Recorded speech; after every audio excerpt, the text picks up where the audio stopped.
Hello everyone. हमने कुछ last chapter तक देखा था कि बहुत सारे ऐसे वर्ड्स हैं जिनको यूज़ करना है हमको डेली कम्युनिकेशन में। शायद मैं अपेक्षा करता हूं कि आपने बहुत सारे वीडियोस देखे होंगे, तो मैंने एक एक वर्ड को लेकर पूरे चैप्टर में एक ही वर्ड का इम्पोर्टेंस बताया।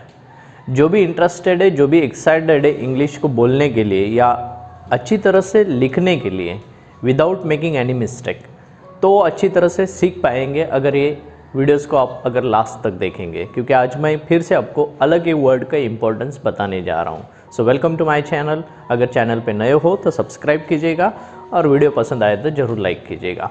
तो today chapter is can be.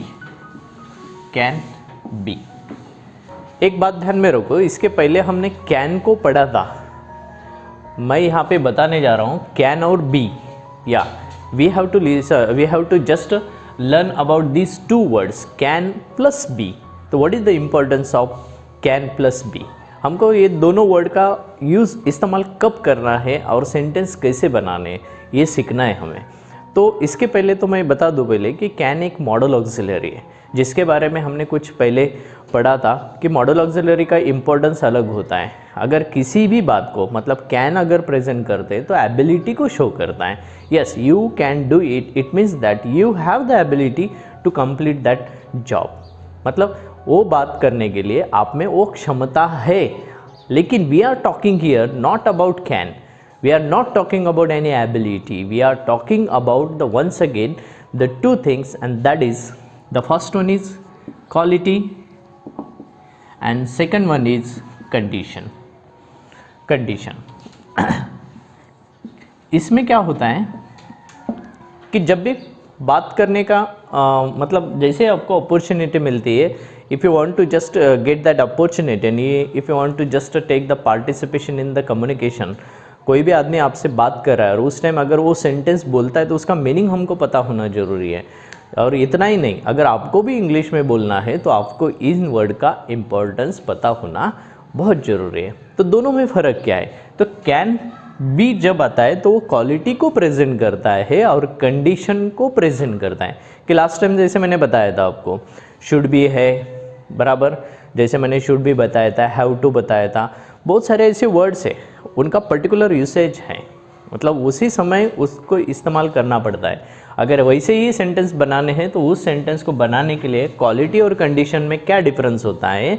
तो फॉर एग्जांपल कैन बी जब प्रेजेंट करता है तो इससे पॉसिबिलिटी को इंडिकेट किया जाता है। यस, पॉसिबिलिटी मतलब एक पॉसिबिलिटी मतलब हो सकता है या ऐसा हो सकता है। तो कंडीशन में भी चेंज हो सकता है कि प्रेजेंट में आप जिस बारे में बात कर रहे हैं, आपके कंडीशन के बारे में बात कर रहे हैं या किसी भी चीज़ से बात कर रहे हो, मतलब उसमें क्वालिटी है, कंडीशन है, उसके बारे में बात कर रहे हैं, तो उसके बारे में ये हो सकता है, दैट इज़ द पॉसिबिलिटी। तो फॉर एग्जाम्पल, अगर आप इसको समझने के लिए, बेटर अंडरस्टैंडिंग करने के लिए एक एग्जाम्पल है। For example, you can be a rich person. मान लो कि एक ऐसा सेंटेंस लिखा है। अभी ये सेंटेंस में देखो, you can be a rich person. इसका मीनिंग क्या होता है? इसका मीनिंग होता है कि हाँ तुम, यू मतलब तुम, रिच पर्सन, हाँ तुम अमीर आदमी बन सकते हो या बन सकते हो। That is the possibility. Means today's condition is very different, but I don't know that. I know that I just encounter with the such kinds of the efforts whatever you are taking today. आज जितनी तुम मेहनत कर रहे हो उस बात से मैं बोलता हूँ, इतनी एक गारंटी देता हूँ कि एक दिन तुम्हारा आएगा, तुम बहुत बड़े आदमी बनोगे। उस टाइम ऐसा सेंटेंस हम बोल सकते हैं, yes you can be, yes you can be a rich person. It also shows that the condition is going to change, condition is going to change because we are talking about whatever is going to happen. Mean the condition के बारे में, quality के बारे में। अभी एक ऐसा sentence लिखा मैंने, समझो, there can be a tiger। हो सकता है वहाँ पे एक टाइगर हो सकता है, mean that is the possibility. अभी देखो, इसमें आपने देखा तो एक बात आपको समझ में आएगी, यहाँ पे तो क्वालिटी नहीं है, ठीक है, लेकिन हो सकता है मतलब उस चीज़ की पॉसिबिलिटी उसमें है। If you want to show the possibility, you can also use can plus be, not about only can, once again keep it in mind, this is the real difference between the can and can be. For example जैसे कि मैं लिख दूँ यहाँ पे कि जैसे मैंने ये सेंटेंस लिखा, अभी जैसे ये सेंटेंस है यहाँ पे मैंने कैन भी यूज़ किया और मैंने ऐसा सेंटेंस लिखा था यू कैन डू इट, हाँ तुम वो कर सकते हो, इतना नहीं, थोड़ा सा अलग सा सेंटेंस लिखते हैं हम लोग, यू कैन चैलेंज एवरीवन। अभी एक ऐसा सेंटेंस, हाँ तुम सबको चैलेंज कर सकते हो। अभी ये सेंटेंस और ये सेंटेंस में क्या डिफरेंस है? डिफरेंस इतना है कि यहाँ पे पर्सन के बारे में, मतलब क्वालिटी के बारे में बताया गया है कि तुम्हारे में वो क्वालिटी हो सकती है, दैट इज द पॉसिबिलिटी। और यहाँ पे ये सेंटेंस का मीनिंग होता है यू कैन चैलेंज एवरीवन, हाँ तुम में वो क्षमता है कि तुम सबको चैलेंज कर सकते हो, मतलब चैलेंज करने की एबिलिटी तुम में है। Once again, can shows the ability but can be shows there is the possibility.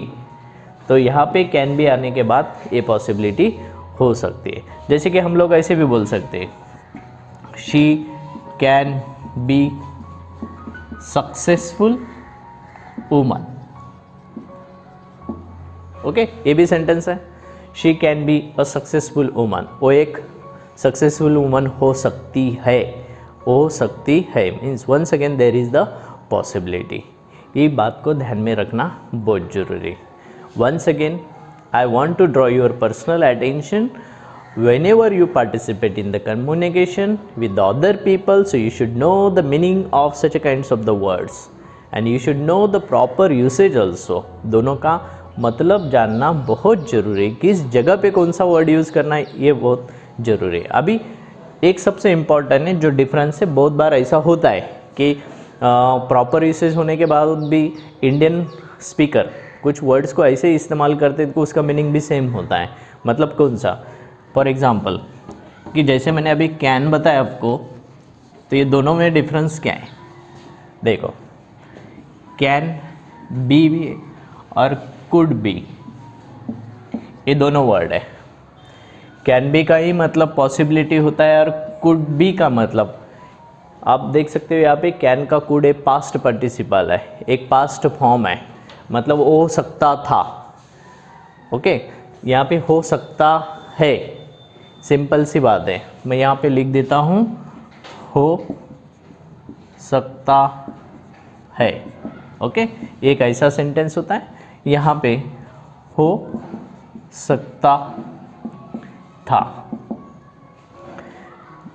लेकिन अभी नाउअडेज क्या हो रहा है मालूम है, बहुत सारे स्पीकर जो है बोलते समय अभी कैन की जगह पे कुड भी यूज़ करने लग गए। मतलब उनको बोलना नहीं है, they don't want to just express the past tense, they are already talking in the present.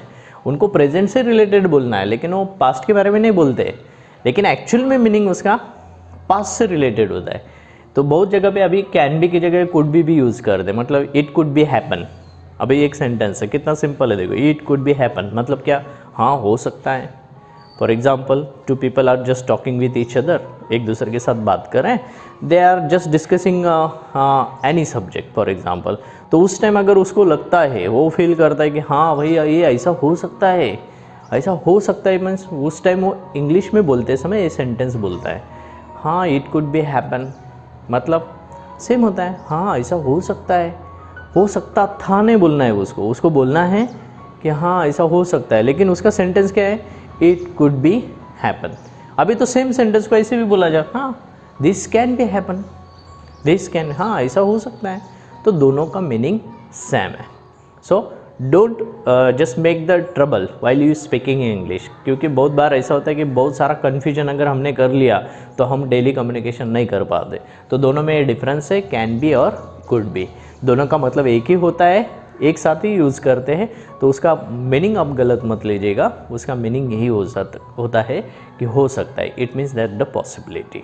So keep it in mind, quality and condition if you want to represent with the help of can be, you can show it. Very simple है। एक एक word का अगर आप अच्छी तरह से study करोगे तो आपको हर एक वर्ड का इंपॉर्टेंस पता चलेगा और आपका कम्युनिकेशन का लेवल बढ़ता जाएगा। If you want to impress the other people, हाँ कभी कभी होता है कि अगर आप बहुत अच्छी तरह से इंग्लिश बोल पाते हो तो सामने वाले पे इम्प्रेशन डालने के लिए, that is not important. Communication has the only one motto, the another person should understand each and every sentence which is just uttered by you.